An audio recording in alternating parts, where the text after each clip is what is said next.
புரியல. கண்டிப்பா கண்டிப்பா கண்டிப்பா. ஆனா அதுலயும் முறையீடு நடக்கலாம். உங்களுக்கு சமீபத்தில் உங்களுக்கு சண்டிகர் நினைக்கிறேன், சண்டிகர் மேயரோட எலெக்ஷன்ல ஒருத்தருக்கு அன்னைக்கு எல்லா இந்தியா முழுக்க போச்சு அந்த செய்தி. அப்படியே அந்த எலெக்ஷன் அப்சர்வர் என்ன பண்றாருன்னா, அந்த அதாவது ஆம் ஆத்மிக்கும் காங்கிரஸுக்கு போட்ட ஓட்டுகள் அப்படியே எடுக்கிறாரு, ஸ்ட்ரைக் பண்ணிட்டு போடுறாரு. அது வீடியோல அப்படியே கேப்சர் ஆயிருக்கு. சுப்ரீம் கோர்ட்ல பொறுத்த வரைக்கும் தலைமை நீதிபதி கண்டிப்பா கடுமையா கண்டனம் தெரிவிச்சிருக்கிறார். இதை நாங்க பார்த்துட்டு இருக்கோம். இப்படிப்பட்ட ஒரு ஜனநாயக படுகொலை முதல் முறையா நாங்க பாக்குறோம்னு சொல்லி கடுமையா கண்டிச்சிருக்கிறாரு. பாஜக பொறுத்த வரைக்கும் அது இவிஎம் ஹேக்கிங்கோ இல்லாட்டி நீங்க சொல்ற எது அவங்களுக்கு பொறுத்த வரைக்கும் எப்படியா தேர்தலை வெற்றி பெறணும், அதுக்கு எது ராமர் கோயிலுக்கு பிரச்சனை கொண்டு வருவாங்க, அதுலயும் சரியா வரலையா ஏதாவது பண்ணுவாங்க. ஆனா எங்களை பொறுத்த வரைக்கும் நாங்க மக்கள் பொறுத்த வரைக்கும் இந்த 9 வருஷமா இந்த பாஜக அரசுனால எவ்வளவு நாட்டில் எவ்வளவு பிரச்சனைகள், சாதாரண ஜனங்க எவ்வளவு கஷ்டப்படுறாங்க, எவ்வளவு பேர் உயிரிழந்திருக்கிறாங்க. இந்த மதவாத பிரச்சனையினால மதவாத இந்த பிரச்சாரத்தினால இவ்வளவு பேர் உயிரிழந்திருக்காங்க. இதை மக்கள்கிட்ட கொண்டு போய் சேர்க்கும் போது கண்டிப்பா எங்களுடைய கூட்டணி இந்தியா கூட்டணி மாபெரும் வெற்றியை பெறும்ங்கிற நம்பிக்கை இருக்கும். தமிழ்நாட்டில் மாத்திரம் கிடையாது, தமிழ்நாட்டில் 30க்கு 39க்கு 39 இந்தியாவை பொறுத்த வரைக்கும் எங்க கூட்டணி வெற்றி பெறும் நம்பிக்கையோடு இருக்கிறாங்க.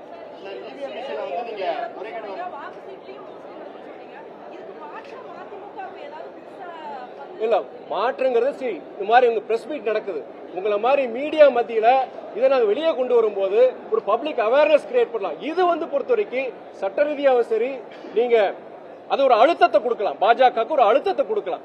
அப்படி இருக்கும் போது அது ஒரு டிட்டரண்டா இருக்கலாம். சரி இந்த மாதிரி பண்ணா நீங்க பிரச்சனை ஆயிருமே சொல்லி ஒரு டிட்டரண்டா கூட இருக்கலாம். தவிர அதான் நாங்க செய்ய முடியும், வேற என்ன செய்ய முடியும். அவனுக்கு இன்னைக்கு இருக்கிற அதாவது எல்லா ஏஜென்சிஸ், கவர்மெண்ட் ஏஜென்சிஸ், நீங்க இன்கம் டாக்ஸ் இருக்கட்டும், என்ஃபோர்ஸ்மெண்ட் டைரக்டரா இருக்கட்டும், இல்லாட்டி எலெக்ஷன் கமிஷனா கொடுக்குற எல்லாமே அவங்க கையகப்படுத்திட்டாங்க. இதை பொறுத்த வரைக்கும் உங்களை மாதிரி மீடியா மூலியமா ஒரு அவேர்னஸ் கொண்டு வரும்போது மக்கள் மத்தியில் பொறுத்த வரைக்கும் ஒரு எழுச்சி உண்டாகலாம். நாளைக்கு அவங்களே பொறுத்த வரைக்கும் இது அவங்களுக்கு எதிராக போகலாம். அதனால நம்ம இது பண்ணக்கூடாதுங்கிற ஒரு நிர்பந்தம் கூட பாஜகவுக்கு வரலாம்.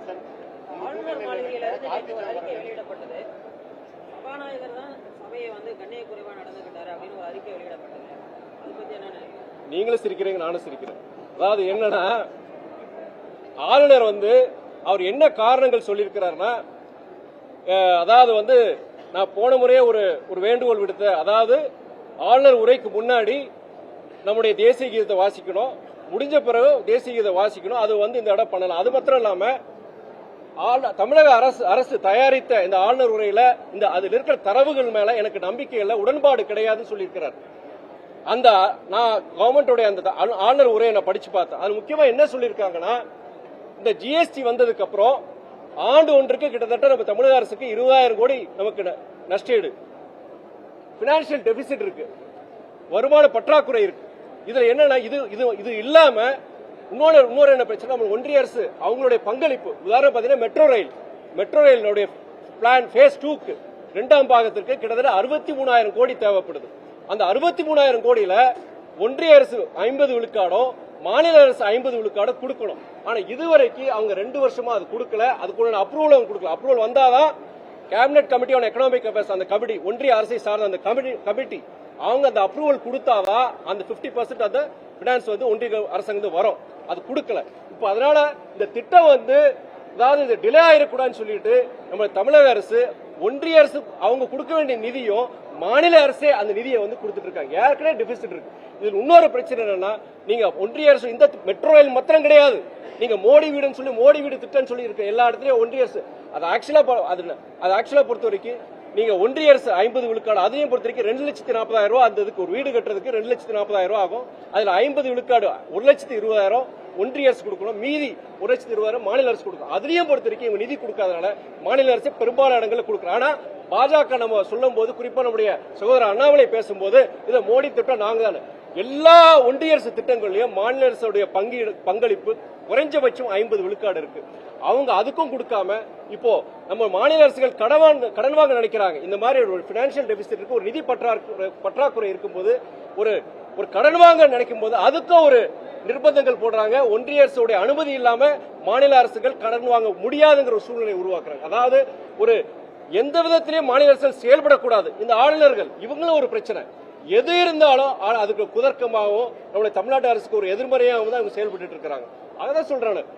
அதாவது பாஜக அல்லாத எதிர்க்கட்சிகள் ஆளுகின்ற மாநிலங்கள்ல மக்கள் நல திட்டங்கள் செயல்படுத்த முடியாது. அவங்க என்ன நினைக்கிறாங்க, மக்கள் மத்தியில குறிப்பா இந்த வெள்ள சம்பவம் 37,000 கோடி கேட்டிருக்கோம், நம்ம ஒரு பைசா இது வரைக்கும் வரல.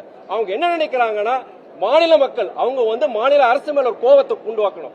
அந்த கோபம் உண்டாக்கும் போது அங்க அதை வச்சு நம்ம தேர்தலில் நம்ம அதை அறுவடை செய்யலாம்னு நினைக்கிறாங்க. வேற ஒன்றும் கிடையாது.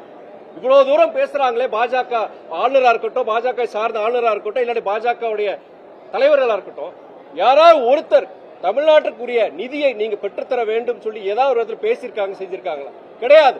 அவங்களின் நோக்கமே என்னன்னா மக்கள் மத்தியில மாநில அரசுக்கு ஒரு கெட்ட பேர் உருவாக்கணும். அதன் மூலியமா வர தேர்தல் ஏதாவது அவங்க குளிர்காயன்னு நினைக்கிறாங்க.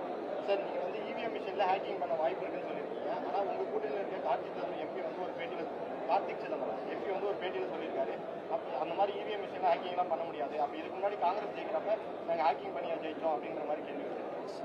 சகோதரர் கார்த்திக் சிதம்பரம் எனக்கு ஒரு நண்பர் தான். கேட்கிற அவர் காங்கிரஸ் இருக்கிறாரா? உங்க பதிலே கேள்வி.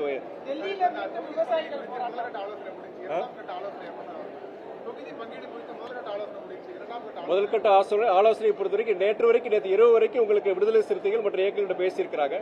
அடுத்து நீ ஒரு வாரத்துக்குள்ள முடியும் நாங்க நம்பிக்கையோட இருக்கணும். சென்ற முறை மக்களவை தொகுதி மாநில கொடுக்கப்பட்டுச்சு. இந்த தடவை மக்களவையில இருக்குமா இல்ல மாநில ரெண்டுமே கலந்து கொடுக்கும்?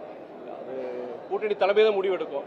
எங்களை பொறுத்தவரை சென்ற முறை ஒரு லோக்சபாவும் ஒரு ராஜ்யசபாவும் கொடுத்திருந்தாங்க. இந்த இடம் கூடுதல் ஒரு லோக்சபா கேட்டிருக்கிறோம்.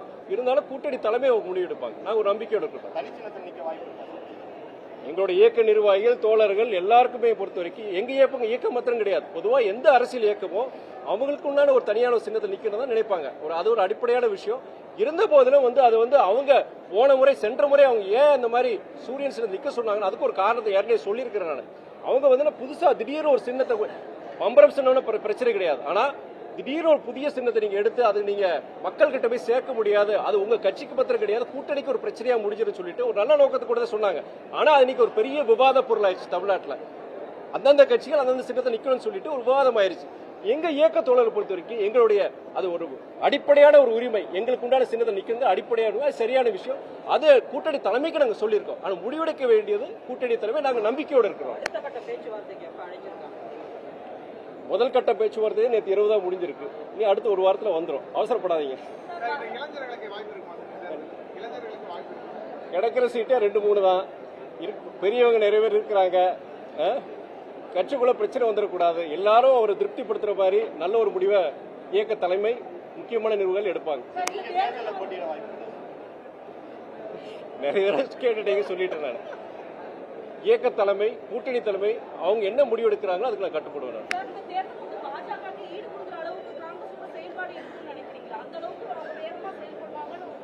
கண்டிப்பா நம்பிக்கை இருக்கு. காங்கிரஸ் உடைய இளம் தலைவர் ராகுல் பொறுத்த வரைக்கும் அவர் 2ஆம் கட்ட அவர் பாத யாத்திரையில் இருக்கிறாரு. நல்ல வரவேற்பு இருக்கு. அவர் மாத்திரம் கிடையாது, நீங்க சொல்ற ஆம் ஆத்மியா இருக்கட்டும், நம்மளுடைய திரிணாமுல் காங்கிரஸ் உடைய தலைவர் அவங்க மம்தாவா இருக்கட்டும், எல்லாருமே பொறுத்த வரைக்கும் இந்த முறை கண்டிப்பா பாஜக வீழ்த்தப்பட வேண்டும். அப்படி பாஜக மறுபடியும் வந்தாங்கன்னா ஜனநாயகத்திற்கு பெரிய பேராபத்துங்கிற எல்லாருடைய கருத்து தான். அந்தந்த மாநிலங்கள்ல அந்தந்த இயக்கங்கள் அதை உணர்றாங்க. அது உணர போய் தான் இன்னைக்கு இந்தியா கூட்டணி கொண்டு வந்திருக்கிறாங்க.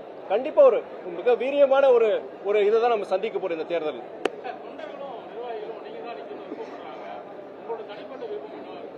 தொண்டர்கள் விருப்பப்படலாம், நிர்வாகிகள் விருப்பப்படலாம், இயக்க தலைமை விருப்பம் தெரிவிக்கணும், கூட்டணி தலைமையும் விருப்பம் தெரிவிக்கணும். தெரிஞ்சா மேபி நடக்கலாம்.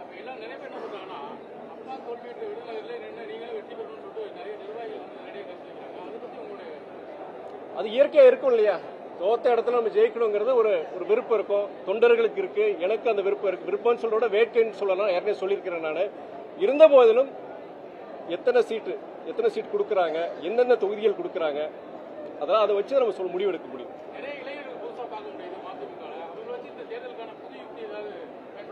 அந்த யுக்திகளை பத்தி தான் இன்னைக்கு பேச போறோம் நாங்க.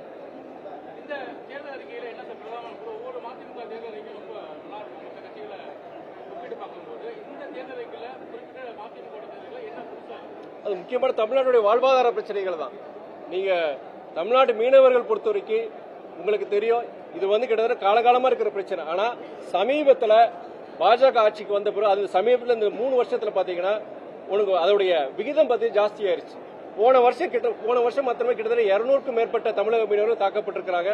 இன்னைக்கு வரைக்குமே கிட்டத்தட்ட 151 படகுகள் மீனவ படகுகள் அங்க அவங்களுடைய இலங்கை அரசாங்கத்துக்கிட்ட தான் இருக்கு.